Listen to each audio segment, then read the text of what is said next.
John, ne fais pas d'erreur, s'il te plaît. Tu vas couper et on va recommencer. D'accord?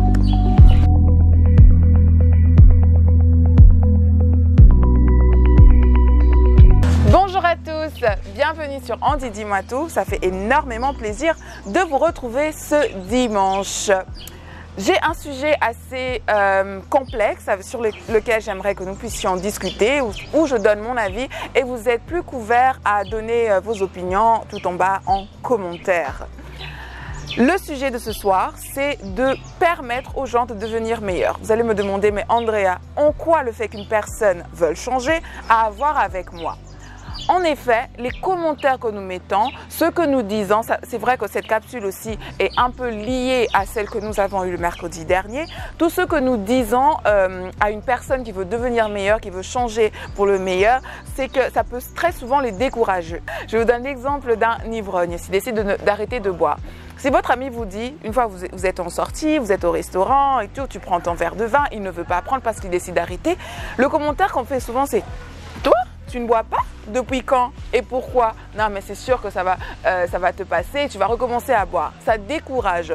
Ou une femme qui n'avait pas une vie propre, qui décide maintenant de se consacrer à Dieu. Des fois, c'est des commentaires genre « Non, mais celle-là, je la connais, son passé, ceci et cela. » J'avais une conversation avec une jeune servante de Dieu que j'aime beaucoup. Elle m'a demandé de taire son nom, je ne sais pas pourquoi. J'avais une conversation avec elle et elle a ouvert mes yeux sur l'histoire de Lot. En fait, Lot, lui, a vécu deux séparations que je connaisse dans la Bible, celle avec Abraham et la deuxième avec sa femme. Sa femme s'est changée en statue de sel. Si vous vous souvenez bien de l'histoire, il devait sortir de la ville de Sodome et de Gomorrhe et au lieu on leur avait demandé de ne pas regarder derrière, elle a regardé derrière eux et elle s'est changée en statue.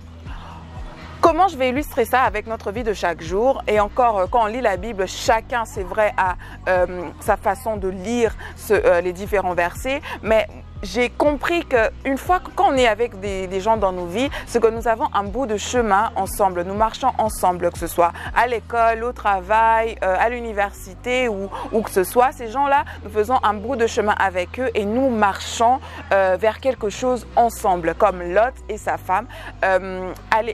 Ils avaient un but ensemble, un objectif ensemble, c'était de quitter Sodome et Gomorrhe et aller dans une autre ville. Seulement elle regardait toujours dans le passé. Et les personnes qui s'attachent toujours à ton passé, à votre passé, qui ne veulent pas évoluer, qui sont toujours attachées à ce que vous faisiez avant, à l'ancien homme, ça se dit, sont des personnes que vous ne devez plus avoir dans votre vie. Parce que ce qu'elles feront, c'est toujours vous tirer au bas. C'est pour cela qu'une fois qu'elle a regretté ce qui se passait dans le passé, Dieu a directement enlevé, l'a directement sorti de la vie de Lot. Donc, déjà, pour ceux qui ne savent pas encourager les gens, permettez-les de devenir meilleurs.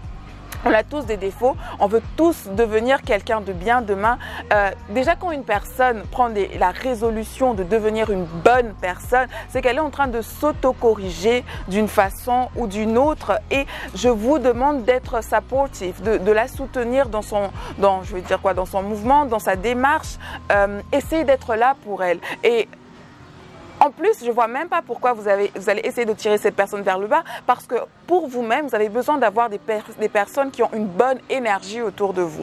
Ce que je suis en train de dire là maintenant, c'est vrai que c'est aussi tiré de notre capsule de mercredi où je parlais de la puissance de la parole. Avec votre parole, vous pouvez soit encourager une personne à devenir meilleure, soit la décourager dans sa démarche de devenir une personne meilleure. Permettez-les. Arrêtez de pointer les gens du doigt. Si vous voyez aujourd'hui une jeune femme pasteur ou un pasteur qui avait une vie de débauche hier, le changement vient du Saint-Esprit, le changement vient de Dieu.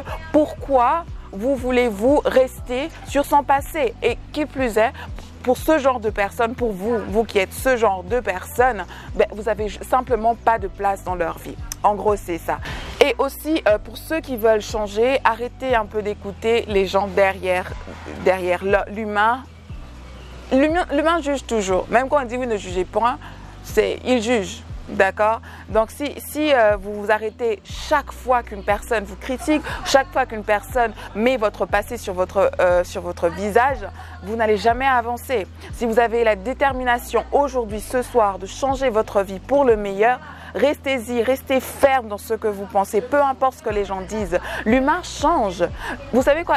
Certains peuvent vous applaudir aujourd'hui et demain, c'est même ces personnes qui vont utiliser ces mêmes mains pour vous jeter des pierres. Donc ne vous fiez pas à ce que les gens peuvent penser de vous.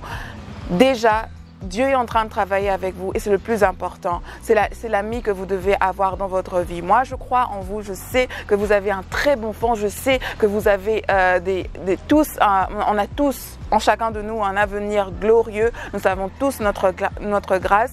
Et si tu as décidé de laisser tomber quelque chose de mauvais, que ce soit la drogue, que ce soit la fornication, l'adultère, l'infidélité ou quoi, si tu as décidé de fermer la porte à quelque chose, que tes amis ne te poussent pas vers le bas, que tes amis ne te poussent pas à te rendre compte qu'en fait, de toute façon, ça fait rien ce que je suis en train de faire. D'accord? Et ce genre de personnes, je te demande de fermer ta porte. Sors-les de ta vie. De la même façon que la femme de l'autre est sortie de sa vie, sors tous ceux qui s'accrochent à ton passé, d'accord?